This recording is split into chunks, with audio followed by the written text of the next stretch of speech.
오늘 말씀은 에베소서 1장 18절로부터 19절입니다. 오늘 에베소서 1장 18절로부터 19절 두 절만 우리 함께 읽도록 하겠습니다. 너희 마음의 눈을 밝히사 그의 부르심의 소망이 무엇이며 성도 안에서 그 기업의 영광의 풍성함이 무엇이며 그의 힘의 위력으로 역사하심을 따라 믿는 우리에게 베푸신 능력의 지극히 크심이 어떠한 것을 너희로 알게 하시기를 구하노라. 아멘. 오늘 마음의 눈을 밝히사 알게 하소서라는 제목인데요. 저번 주 제목에 부제가 붙었었죠. 기도의 목적. 오늘 이제 기도의 내용인데 기도의 내용 1입니다. 기도의 내용 1. 그래서 마음의 눈을 밝히사 알게 하소서 해서 에베소서 1장 18절 19절 두 말씀을 보겠습니다. 이 시간 영상으로 예배드린 성도님들도 반갑습니다. 또 주일 예배 오신 여러분들 환영합니다. 반갑습니다. 우리 옆에 분들하고 한번 간단하게 인사하죠. 샬롬. 예, 오랜만에 오신 분도 계시고, 예, 샬롬. 예, 또 목포에서 오셨어요. 예. 산지교회 주일강단에서는 에베소서 강요로서 이제 말씀을 선포하고 있어요. 지난 주일에는 이제 성도들로 하여금 하나님을 알게 하기를, 성도들이 하나님을 알기를 간구하는 바도의 기도를 우리가 보았습니다.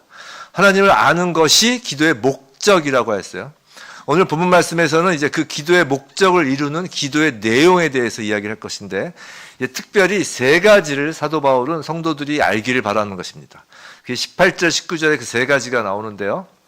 다시 한번 이제 화면만 보시면, 성경만 보시면, 자, 세 가지의 각 강구는 무엇이며 라는 말로 이제 시작을 하는 거예요. 자, 첫 번째 보시면, 자, 뭐가 나오죠?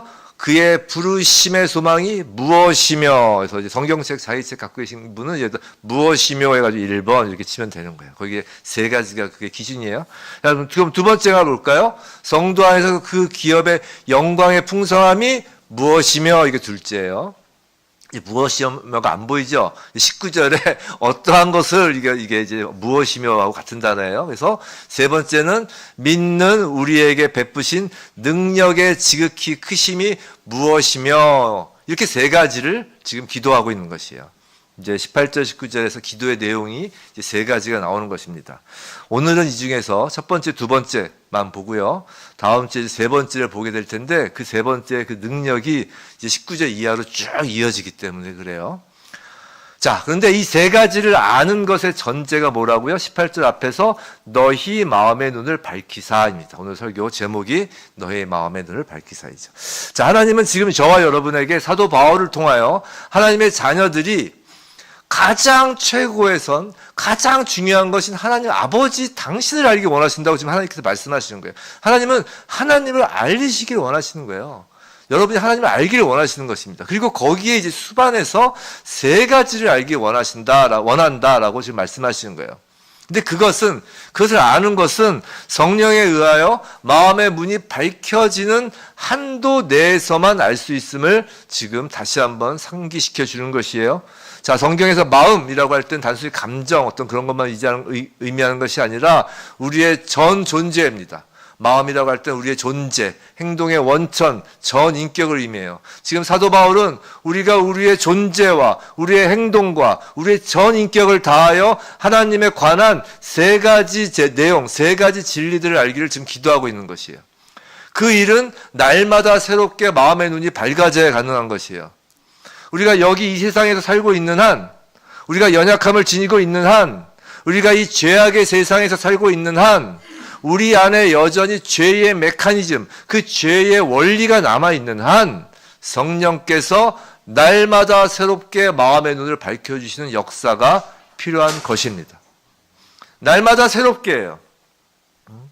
내 마음의 눈을 밝히사. 성도 여러분, 우리가 과거 하나님을 알게 된 어떤 그 순간에 체험을 하였다고 하여도, 또 우리가 성경 구절을 아무리 외우고 성경의 지식에 대해 많은 것을 알고 있다고 하여도 마치 광야에서 그 매일 만나를 먹어야 했던 것처럼 우리가 매일 새롭게 마음의 눈을 밝히는 그 성령의 역사함이 필요하다는 것이에요.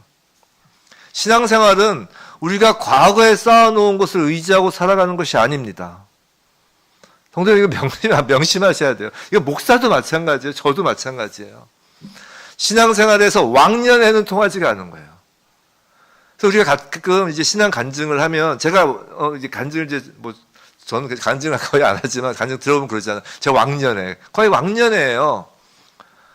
물론 그런 경험이 지금의 어떤 기초를 하나하나 기초가 닦인 거겠지만 우리가 매일매일의 성령의 조명하심을 받으며 하나님에 대해서 알지 않으면 우리는 하나님에 대해서 아주 적은 것밖에는 알 수 없다는 것이에요. 그건 매일매일이에요.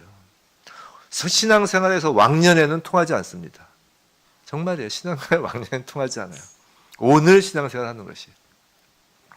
성도 여러분, 매일 하나님께 기도하고 계시죠? 왜 아멘 소리가 안 들리죠? 매일 하나님께 기도하고 계시죠?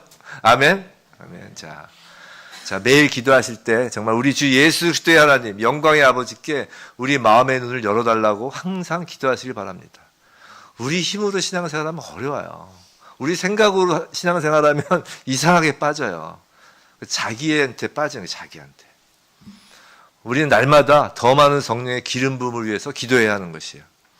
우리는 언제나 마음 눈이 밝혀지는 것을 위해 기도하면서 말씀도 읽고 또 예배도 드리고 그러는 것입니다. 부디 저와 여러분 모두 날마다 성령을 사모하며 마음의 눈이 밝아져 하나님을 아는 지식이 풍성해지길 주님의 이름으로 축원합니다. 자, 바울이 우리가 알기를 간구하는 것 세 가지 중 오늘 첫 번째 먼저 18절 전단부예요. 그의 부르심의 소망이 무엇인지.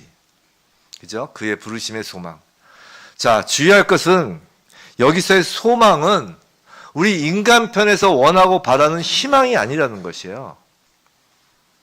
그의 부르심의 소망이에요. 즉 하나님의 소망이라는 것이에요. 성도 여러분 기도하시면서 하나님의 소망이 무엇인지 알기 원한다고 기도하시나요? 즉 그렇게 기도하자는 거예요. 이제부터 우리가 이 말씀을 가지고 이 말씀대로 기도하면 그 기도대로 우리의 삶이 이루어진다는 것입니다. 아멘. 자, 하나님이 우리를 부르신 소망이 무엇인지에 대해 기도하는 것이에요. 자, 하나님께서 우리를 부르셔서 무엇을 이루려고 하시는지 그럼 그것을 이제 말씀 가운데 우리가 봐야죠. 자, 이에 관해서는 로마서 8장에서 이제 명백하게 말씀하고 계세요. 먼저 로마서 8장 28절 보겠어요. 로마서 8장 28절. 자, 성경책에 계신 분은 로마서를 좀 8장을 펴놓으셔도 괜찮으세요. 자, 8장 28절 우리 함께 읽어볼까요? 시작. 우리가 알거니와 하나님을 사랑하는 자, 곧 그의 뜻대로 부르심을 입은 자들에게는 모든 것이 합력하여 선을 이루니라. 우리는 보통 이 뒤에 부분만 기억하죠? 모든 것이 합력하여 선을 이루느니라. 여하튼 자, 여기서도 보시면 잠깐 띄워놔 보세요. 자, 우리가 알거니와라고 해서요. 아는 것이 지금 중요하다고 말하는 것이에요. 자, 하나님의 뜻대로, 그의 뜻대로잖아요. 하나님의 뜻대로, 하나님의 일방적인 주권적 의지로 부르시는 자들이 있다는 거예요. 부르심을 입은 자들에게. 그런데 그렇게 하나님께서 부르신 자들에게 어떻게 한다고요? 모든 것이 합력하여 선을 이루시겠다라는 것이죠. 이것이 하나님의 소망이에요. 자, 그럼 모든 것이 합력하여 선을 이루시는 것, 이것이 하나님의 소망이라면, 그의 부르심의 소망이라면 모든 것이 합력하여 선을 이루시는 것이 그럼 또 무엇인지 봐야죠. 그게 이제 그 다음 절에 있어요. 로마서 8장 29절. 우리 함께 읽어볼까요? 시작. 하나님이 미리 아신 자들을 또한 그 아들의 형상을 본받게 하기 위하여 미리 정하셨으니 이는 그로 많은 형제 중에서 맏아들이 되게 하려 하심이니라. 자, 먼저 합력이 무엇인지를 보면 부르심을 입은 자들로 하여금 아들, 즉 예수 그리스도의 형상을 본받게 하는 그 모든 과정이 합력하는 과정인 거예요. 소위 말해서 우리가 늘 이야기하는 성화, 그 교리적으로 말하는 그 성화란 모든 것이 합력하는 과정이라고요. 그 과정이 다름 아닌 예수를 닮아가는 과정이다라고 이야기를 하는 것이에요. 그렇게 합력하는 과정을 통해 그럼 궁극적으로 선을 이루시는 것이 하나님의 소망인데 그 선이 무엇이냐? 그 29절 다시 한번 띄워보세요. 29절에서 선이란 예수 그리스도로 많은 형제들, 부르심을 받은 모든 이들의 맏아들, 머리가 되게 하시는 것이 선이라는 것이에요. 우리한테 좋은 게 아니에요. 인간적인 세상으로, 인간적인 면에서 보면 우리가 막 뭔가 받아야 좋잖아요, 우리는. 근데 성경에서 지금 합하여 선을 이루시는 건 예수 그리스도가 머리가 되게 하시는 게 선이라는 거예요. 즉 예수 그리스도가 머리로 드러나고 모든 성도가 예수의 몸이 되는 것이 선이에요. 그게 뭐예요? 교회예요. 지금 여러분은 선을 이루고 계신 거예요. 자, 그럼 이제 뭐 하나님 편에서, 예수님 편에서 예수님 머리가 되신 게 선이면 우리 입장에 좀 섭섭하잖아요. 그럼 이제 성도들 입장에서 그럼 섭섭하지 않으라고 성도들의 측면에서 이제 요약한 선이 이어지는 것이 로마서 8장 30절입니다. 로마서 8장 30절. 우리 함께 읽어볼까요? 시작. 또 미리 정하신 그들을 또한 부르시고, 부르신 그들을 또한 의롭다 하시고, 의롭다 하신 그들을 또한 영화롭게 하셨느니라. 자, 잠깐 띄워줘 보세요. 자, 미리 정하시고, 부르신 하나님의 소망은 이제 부르신 그들로 의롭다 하시고 궁극적으로 그들을 영화롭게 하는 것이라는 것이에요. 예수 그리스도는 그 부르신 형제들의 머리가 되게 하시고 우리는 그 부르신 우리들은 궁극적으로 우리들을 영화롭게 하는 것이 하나님의 선이라는 것이에요. 자, 의롭다라고 하시는 것은 죄로부터 완전히 속량되었다는 것이고, 영화롭게 하신다라는 것은 예수의 몸으로 완전히 예수의 형상을 입게 하신다는 것이에요. 이것을 우리에게 익숙하고 아주 쉬운 한 단어로 이야기한다면 그게 바로 구원이에요. 구원. 하나님이 우리를 부르신 소망은 우리의 구원이라고요. 미리 정하시고 부르셔서 의롭다 하시고 예수의 형상을 닮아가는 그 성화의 과정, 합력하는 그 과정을 경험하게 하시며 종국적으로는 그래서 예수가 머리가 되는, 그래서 예수의 온전한 몸이 되는 우리는 그 몸으로써 영화롭게 하는 하나님의 소망을 우리는 한마디로 구원이다 라고 하는 거라고요. 그렇다면 지금 사도 바울은 성도들로 하여금 하나님의 부르심의 소망을 알게 하여 달라고 지금 기도하는데 그 기도는 뭐냐면 구원을 알게 하여 달라고 간구하는 거라고요. 좀 이상하지 않으세요? 제 이해가 안 되지 않으세요? 아니 이미 예수 믿는 성도인데 구원을 알기를 바란다니. 제가 질문 하나 드리겠습니다. 위험한 질문인데 성도 여러분 구원을 확신하시나요? 이렇게 질문하면 이제 이상해지는 거죠.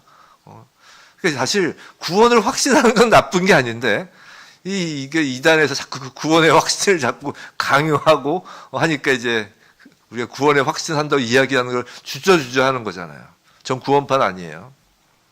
자, 여기서 소망이라는 단어는 히브리어로 엘피스인데 이것은 단순히 바라다 라는 뜻뿐만이 아니라 거기에 더하여서 확신이라는 의미가 섞여 있는 단어예요.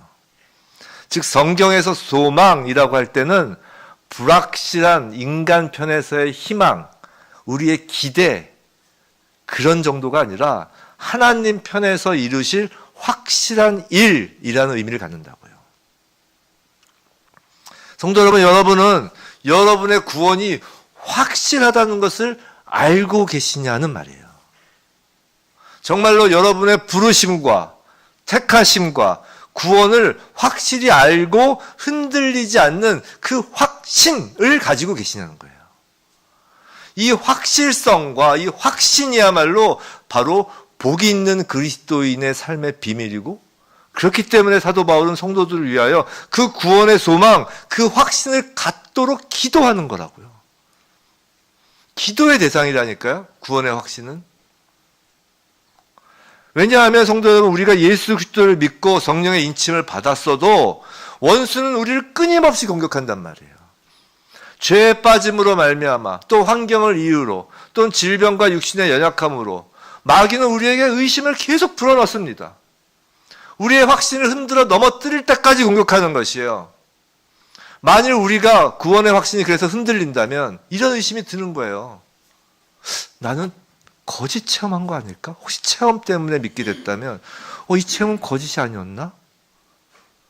내가 당시 연약해 있어서 무슨 문제가 있어서 종교에 의지하려다 보니까 내가 믿는다고 스스로를 속이며 착각한 것이 아닐까? 이런 의심을 갖게 한다고요, 마귀가. 그렇게 구원의 확신이 희미해지면서 믿음도 흔들리게 되는 것이에요. 이런 점에서 사도 바울이 성도들로 하여금 부르심의 소망을 알게 하여 달라고 간구하는 이 기도는 매우 절실한 기도예요. 실제적으로 매우 중요한 기도라고요. 그런데 사도 바울이 기도하는 이 소망, 확신은 이게 주관적인 확신이 아니에요. 이게 중요해요.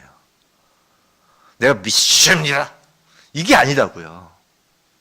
오늘 본문에서 사용된 그 알다, 19절에 보면 이 세 가지를 이야기하고 그 다음에 무엇을 한 다음에 알게 하시기를 구하노라 이렇게 했대. 여기서 이제 알다란 단어는 이제 부르심의 소망을 알기를 이제 기도하는 거 아니에요. 그때 알다란 단어는 지금까지 보통 우리가 알다란 단어를 하면 이제 막 체험적인 암, 막 경험적인 암, 교제의 암 이런 걸로 해서 이제 기노스코라는 단어를 썼는데 여기서 그 단어를 안 쓰고 아주 특이하게 오이도라는 헬라어를 써요.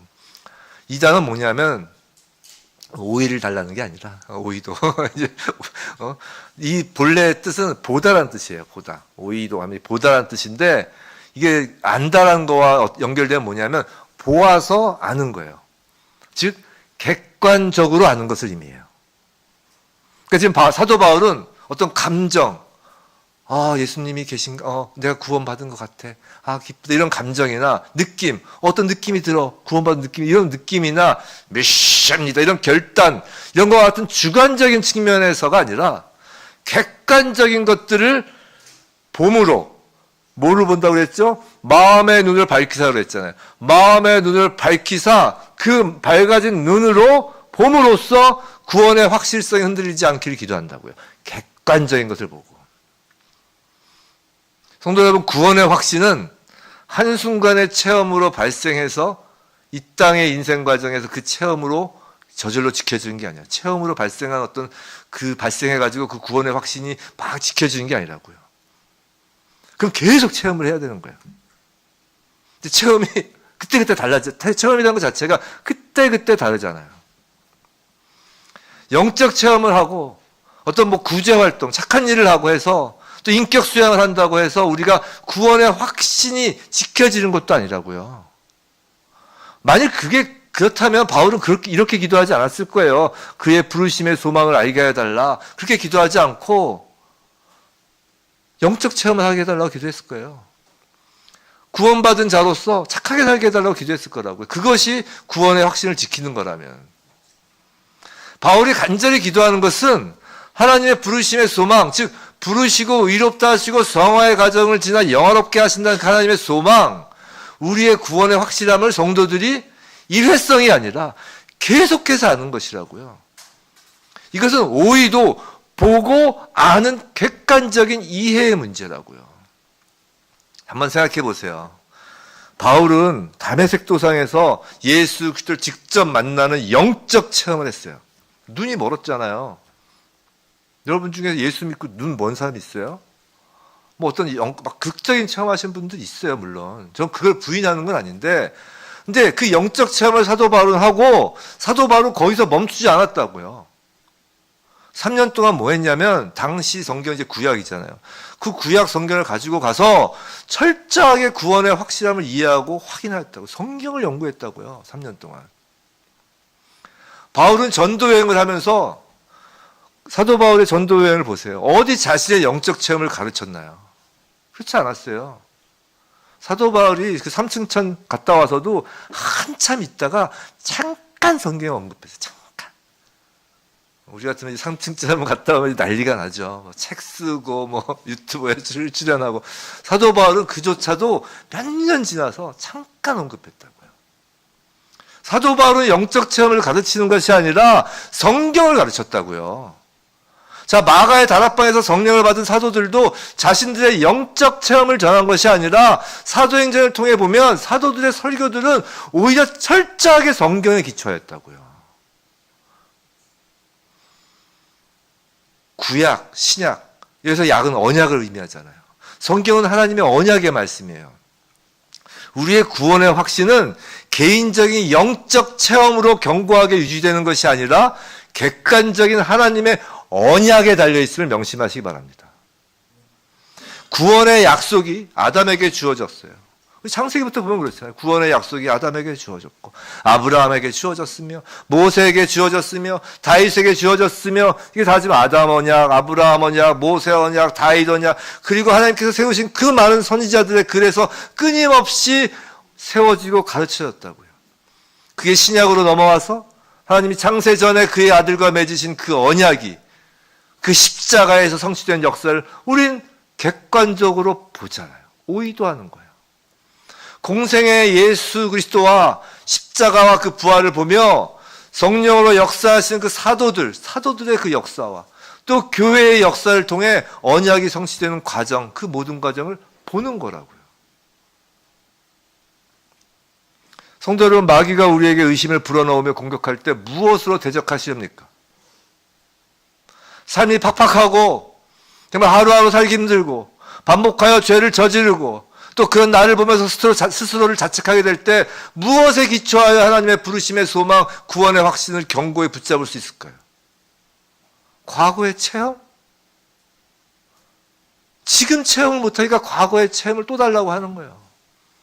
그 마귀의 그 공격을 대항할 게 없는 거예요. 그 체험만으로는. 하지만 예수 그리스도도, 하물며 예수 그리스도도 사탄이 시험할 때 말씀으로 대적하셨다고요. 초기 교회 사도들과 성도들이 무엇으로 그 모진 고난을 견디고 구원의 확신을 붙잡았을까요? 하나님의 언약이에요. 하나님의 맹세입니다.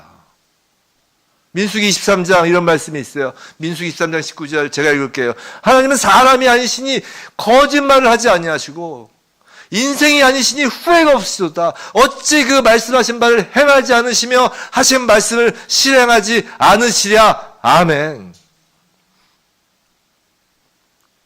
하나님은 사람이 아니시니, 여기서 사람이라는 건 나 자신도 포함되는 거예요. 사람은 늘 주관적인 면에서 늘 불안정합니다. 하지만 하나님은 시견하지 않으시는 분이에요. 거짓말하지 않으십니다. 말씀하신 바를 반드시 행하시는 분이에요. 우리의 구원의 확신은 이 땅에서 그리스도인으로서의 정체성을 지키는 보루라고요. 근데 그 보루의 기초는 시간치 않으시는 하나님의 언약 맹세예요. 내 경험이 아니고 내 생각이 아니고. 성도 여러분, 우리가 부르심을 받았다면 하나님 언약의 이 말씀에 따라 이미 영화롭게 된 것이에요. 그래서 다 과거형을 쓰잖아요. 그만큼 확실하다는 거예요. 하나님의 말씀처럼 확실한 것은 없습니다. 성경에는 구원의 확신의 기초가 되는 말씀이 넘치도록 많아요. 이거 다 하면 이제 오늘 설교 못 끝나는데 요한복음 몇 가지만 보죠. 요한복음 10장 28절 19절 내가 그들에게 영생을 주노니 영원히 멸망하지 아니할 것이요 또 그들을 내 손에서 빼앗을 자가 없느니라. 예수님이 하신 말씀이에요. 그들을 주신 내 아버지는 만물보다 크심에 아무도 아버지 손에서 빼앗을 수 없느니라. 또 빌립보서 1장 6절 너희 안에서 착한 일을 시작하신 이가 그리스도 예수의 날까지 이르실 줄을 우리는 확신하노라. 성도 여러분, 로마서 8장 아까 28절부터 8장 28절부터 30절까지 봤어요. 우리 한번 다시 한번 그걸 한번 읽어볼게요. 로마서 8장 28절부터 30절 한번 시작. 우리가 알거니와 하나님을 사랑하는 자 곧 그의 뜻대로 부르심을 입은 자들에게는 모든 것이 다시 그냥 읽지 마시고 이 말씀을 그대로 받으세요. 여러분에게 하신 말씀이에요. 정말 또박또박 이 말씀을 받으시기 바랍니다. 우리가 알거니와 하나님을 사랑하는 자 곧 그의 뜻대로 부르심을 입은 자들에게는 모든 것이 합력하여 선을 이루느니라. 하나님이 미리 아신 자들을 또한 그 아들의 형상을 본받게 하기 위하여 미리 정하셨으니 이는 그로 많은 형제 중에서 맏아들이 되게 하려 하심이니라. 또 미리 정하신 그들을 또한 부르시고 부르신 그들을 또한 의롭다 하시고 의롭다 하신 그들을 또한 영화롭게 하셨느니라. 아멘. 이 말씀이 여러분에게 해당하는 거라고요. 누군가 구원의 확신이 있냐고 물으며 우리를 흔들려고 한다면 그러면 예수님처럼 하나님 말씀으로 그 미혹의 영에 대적해야 되는 것이에요. 그것이 확신의 증거를 대는 것이라고요. 방금 읽은 이 말씀처럼 누가 확신이 있느냐? 그 확신 받은 날이 며칠이냐?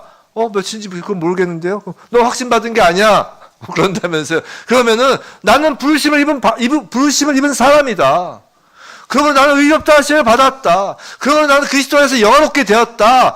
하나님의 말씀이 나의 구원의 확신의 명확하고 객관적인 근거이다라고 대적하시라고요.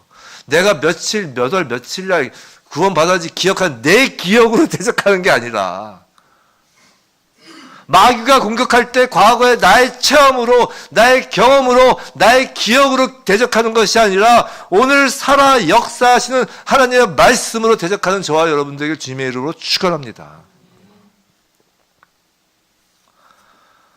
그러면 하나님의 우리를 향한 그 부르심의 소망을 날마다 확인하고 확신한다면 우린 언제나 기쁠 수 있는 거예요. 그게 정말 이 땅에서의 우리의 신앙생활을 좌지우지하게 매우 중요한 거라고요. 나를 둘러싼 환경이나 나의 인생살이 경험이 아니라 하나님의 그 소망, 하나님의 그 소망 가운데 우린 기쁜 거라고요. 그 확신 가운데.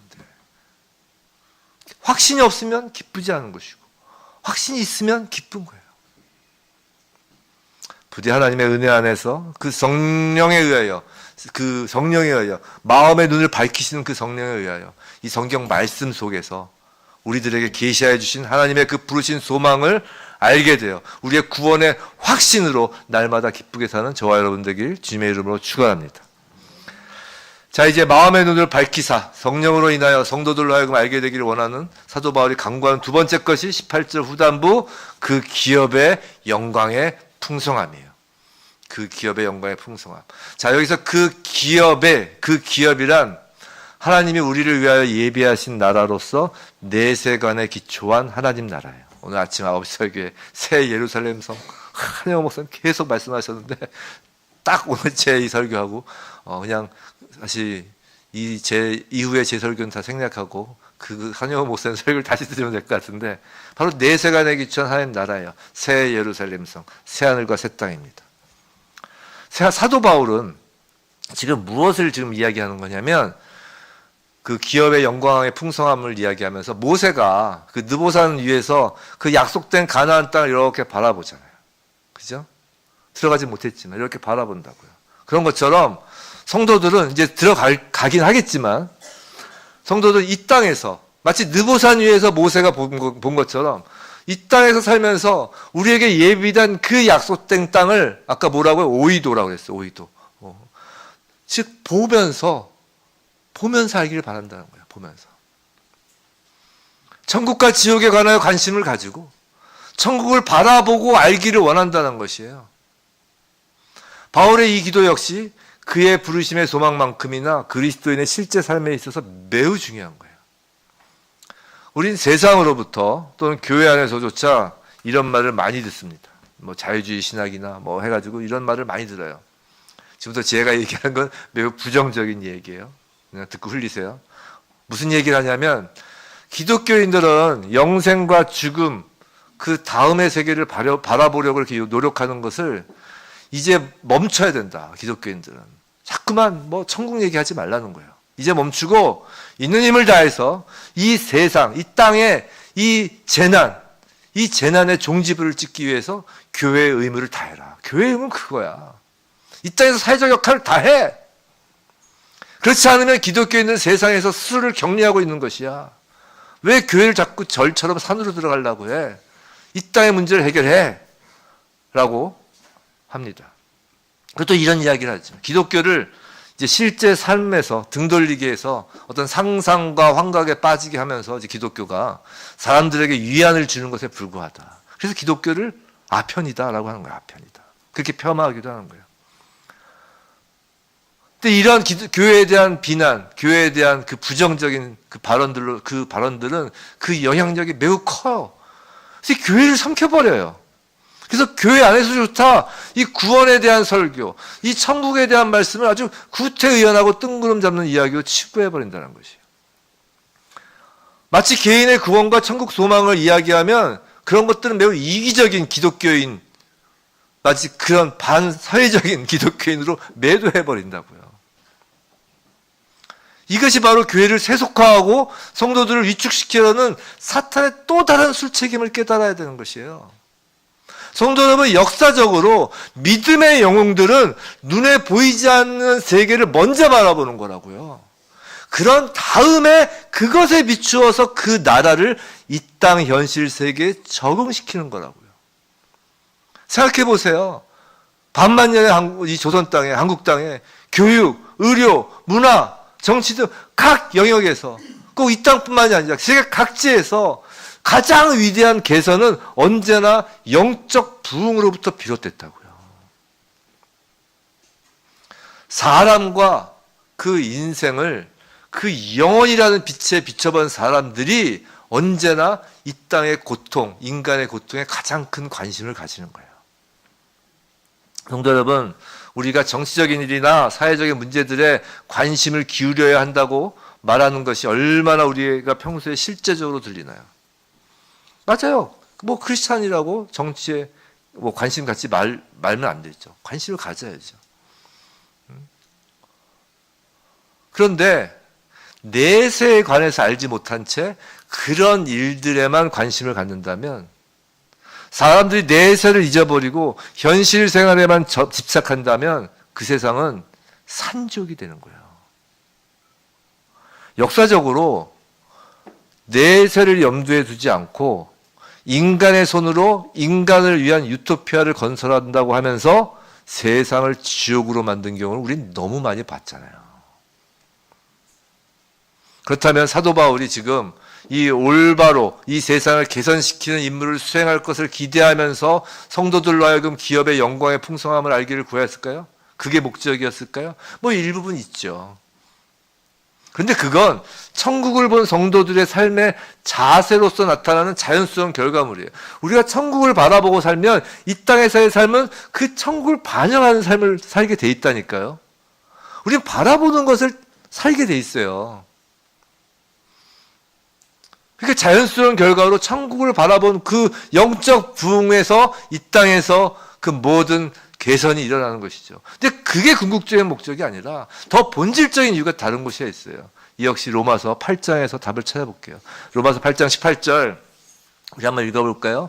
시작. 생각하건대 형제의 고난은 장차 우리에게 나타날 영광과 비교할 수 없도다.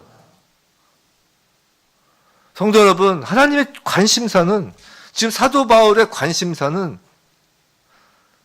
세상이 아니에요.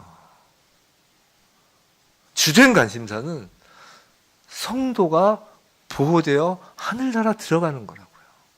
생각해 보세요. 모세가 이스라엘 백성을 이렇게 인도해 나가, 광야를 이렇게 인도해 가는 길에, 모세가 저기 애굽 걱정하고, 저기 어느 나라 걱정하고, 막 그 나라 걱정하면서 갔겠어요? 모세의 주된 관심사는 그냥 자기 하나님의 나라 백성, 이스라엘 백성을 광야를 지나서 가나안 땅에 들여보내는 게 관심사라고요. 지금 사도 바울의 주된 관심사가 뭐겠어요? 하나님의 백성, 부르심을 받은 그 하나님의 백성이 이 천국을 바라보면서 가게 하는 그 천국 소망을 갖게 하는 게 주된 관심사라고요. 그런데 그 길에 너무 힘든 거예요. 지금 사도 바울은 방금 읽은 로마서 8장 18절에서 그리스도인들이 이 땅에서 당하는 일들이 고통스럽다는 것을 인정한다고요.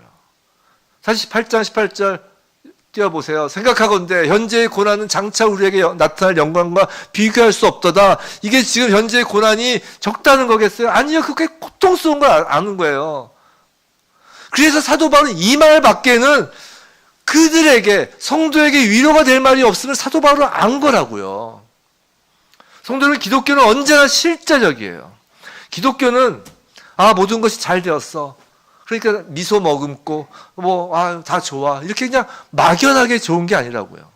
막연하게 모든 것이 잘 되었다고 말하지도 않아요. 로마서 8장 23절 그뿐 아니라 또한 우리 곧 성령의 처음 익은 열매를 받은 우리까지도 예수 그리스도를 받은 우리예요. 속으로 우리가 탄식한다는 것이에요. 탄식하여 양자될 것, 우리 몸의 속량을 기다리는 일. 그리스도는 탄식한다는 것이에요. 그리고 우리가 몸의 속량, 즉 몸의 부활을 기다린다는 것이거든요. 이게 몸의 속량이라는 것, 즉 몸의 부활을 기다리는 존재임을 인식하는 거라고요. 그리스도인은 늘 바보같이 허허하고 웃음을 띄우며 잘못된 것 하나 없느냐 그런 표정을 짓는 자가 아니라고요. 언제나 나는 행복해, 나는 행복합니다. 그런 노래를 부르는 사람이 아니라고요. 그리스도인은 자기 체면이나 거짓된 심리학에 취하여 그런 식의 장담을 하는 사람도 아니라고요. 고린도 후서 4장 17절 우리가 잠시 받는 환난에 경한 것이 지극히 크고 영원한 영광에 중한 것을 우리에게 이루게 하님이니 우리를 위안하는 것은 그런 자기 최면이 아니라 지극히 크고 영원한 영광에 중한 것으로 위안하는 것이에요. 이 세상에서 계속 싸움을 해나가도록 격려하고 자극을 주는 것은 이 땅에서 잘 먹고 잘 사는 것이 아니라 하나님의 기업의 영광, 그 지극히 중한 영원한 영광으로 인하여 이 땅에서 계속 싸움을 해나가는 거라고요. 광야길을 그래서 걸어가는 거예요. 힘든 거 안다고요. 하나님도 아신다고요. 고린도전서 15장 32절 죽은 자가 다시 살아나지 못한다면 내일 죽을 터이니 먹고 마시자 하리라. 자, 솔직히 우리 내일이 마지막이라고 쳐봐요. 아무것도 없다. 죽음 이외에는 영원 소멸설, 죽음 이외에는 아무것도 없다. 영원 소멸설 믿으면 안 돼. 그 이단이에요. 사입이에요. 자, 죽은 자의 부활이 없고 이 세상이 끝이다. 죽음이 모든 것이 끝이라면 이렇게 살게 돼 있다는 거예요. 사람은 내일 죽을 터이니 먹고 마시자예요. 잘 먹고 잘 살고 누릴 만큼 실컷 누리자. 이것이 죽음 이후엔 끝이다 라고 하는 사람들의 모든 반응이라고요. 성도 여러분, 만일 내세에서의 그 천국에서의 삶이 우리에게 없다면 어찌 맹수와 싸우고 어찌 순교의 길을 걸을 수 있단 말이에요. 솔직히 우리 그리스도인의 삶에 있어서 그 기업의 영광의 풍성에 관하여 아는 것만큼 우리에게 용기를 주고 그리스도인으로서의 그 삶을 계속 영위하도록 부추기는 것은 없어요. 그 기업의 영광의 풍성함을 알면 알수록 죄를 버릴 용기를 더욱 많이 갖게 되는 거라고요. 거룩한 삶을 영위하도록 절제하는 가장 확실한 이유가 바로 그것이라고요. 그리스도인은 고개를 땅에 숙이고 사는 자가 아니라고요. 언제나 하늘 기업의 영광을 바라보면서 사는 사람이라고요. 그런데 그 기업의 영광의 풍성함에 관해서 우리는 사실 많이 듣지 못해요. 사실 성경은 그것에 대하여 많이 말하지 않아요. 이 성경 66권의 전체 그 분량 중에 그거에 대한 이야기가 그렇게 많지가 않아요. 왜 그럴까요? 그게 중요하지 않아서요? 아니에요. 엄청 중요한데 그 하늘나라, 그 천국의 영광이 너무도 놀랍고 기이하며 너무나 완전하기에 인간의 언어로는 제대로 전달할 수 없기 때문이에요. 그 영광을 인간의 언어로 묘사하려는 그 시도가 결국은 그 영광을 깎아내리는 것이 되기 때문이에요. 즉 인간이 받아들일 수 있는 그 경지가 아니라는 것이에요. 그래서 사도 바울이 오늘 뭐라고 그래요? 그 기업의 영광의 풍성함이라고 하잖아요. 영광이 뭐예요? 영광. 영광 그 이상을 우리가 이야기할 수 없는 단어잖아요. 최고 glory. 그런데 그 영광의 풍성함이래요. 좀 이상하지 않으세요? 영광의 풍성함. 그러니까 그 영광이란 말 자체도 엄청난 표현인데 그것으로도 부족해서 영광의 풍성함이라고 붙인 거라고. 즉 말로 표현할 수 없다는 것이에요. 그럼에도 불구하고 이제 성경에서는 우리 성도들을 위하여 몇 가지 그 기업의 영광을 묘사하죠. 그 이사야서 11장 말씀이에요. 이사야서 11장 6절로부터 8절을 한번 읽어볼까요? 그때에 이리가 어린 양과 함께 살며 표범이 어린 염소와 함께 누우며 송아지 어린 사자와 살짐 짐승이 함께 있어 어린아이에게 이끌리며 암소와 곰이 함께 먹으며 그것들의 새끼가 함께 엎드리며 사자가 소처럼 풀을 먹을 것이며 젖 먹는 아이가 독사의 구벅에서 장난하며 젖된 어린 아이가 독사의 굴에 손을 넣을 것이라. 이렇게밖에 표현을 못하는 거예요. 또 요한계시록 21장 22장 오늘 아침에 상영 목사님 말씀하신 그 새하늘과 새 땅 2,500km 그 어떻게 알아요? 2,000. 근데 여하튼 그렇게밖에 표현을 못하는 거라고요. 인간의 한계가. 각종 보석, 정금, 맑은 유리. 매우 상징적인 언어로 이사야서나 이 요한계시록이나 그 기업의 영광을 묘사하는 거라고요. 인간의 언어로 표현할 수 있는 가장 최상의 세계를 그리고 있는 것이에요. 그 기업은 썩지 않아요. 거기에는 더럽고 죄스러운 것도 전혀 없어요. 슬픔이나 눈물이나 질병이나 분쟁 등 우리를 불행하게 만들고 힘들게 하는 것이 전혀 없다고요. 사랑하는 성도 여러분 하나님의 자녀임을 확신하시나요? 앞에서 부르심의 소망을 먼저 확신한 자에게 이 구원이 확실하다는 것을 아시면 그렇다면 아무도 그 기업의 영광을 빼앗아가지 못하는 것이라고요. 그것을 우리가 생각하고 그것을 마음에 새겨두고 성경을 읽으며 그 성경 말씀을 취하는 거예요. 그것을 되풀이하며 우리 일상을 사는 거라고요. 요한복음 14장에 예수님께서 이렇게 말씀하셨습니다. 요한복음 14장 1절부터 3절 우리 함께 읽어볼까요? 시작. 너희는 마음에 근심하지 말라. 하나님을 믿으니 또 나를 믿으라. 내 아버지 집에 거할 곳이 많도다. 그렇지 않으면 너희에게 일렀으리라. 내가 너희를 위하여 거처를 예비하러 가노니 가서 너희를 위하여 거처를 예비하면 내가 다시 와서 너희를 내게로 영접하여 나 있는 곳에 너희도 있게 하리라. 아멘. 성도 여러분, 예수님의 약속이에요. 예수님이 주님이시라면서요. 우리 주님이신 예수님의 이 약속의 말씀을 붙잡으시기 바랍니다. 예수께서 계신 곳이 바로 하나님의 기업의 영광이 풍성한 곳이에요. 우리가 영원히 거할 곳이라고요. 그것을 바라볼 때 우리가 날마다 생각하고 살 때 그것을 바라보고 그것을 날마다 생각하고 그러면서 살 때 그럴 때 이 땅에서 절제하며 살 수 있는 것이고 어떠한 삶의 고난도 견딜 힘이 생기는 거예요. 우리의 견딜 힘은 나의 정신력으로 견디는 게 아니에요. 이 약속으로 견디는 거예요. 아까 부르심의 소망도 약속이었고 그 기업의 영광의 풍성함도 약속이었다고요. 하나님의 약속이에요. 주님의 약속이라고요. 그 약속 붙잡고 어떤 고난도 견디는 거예요.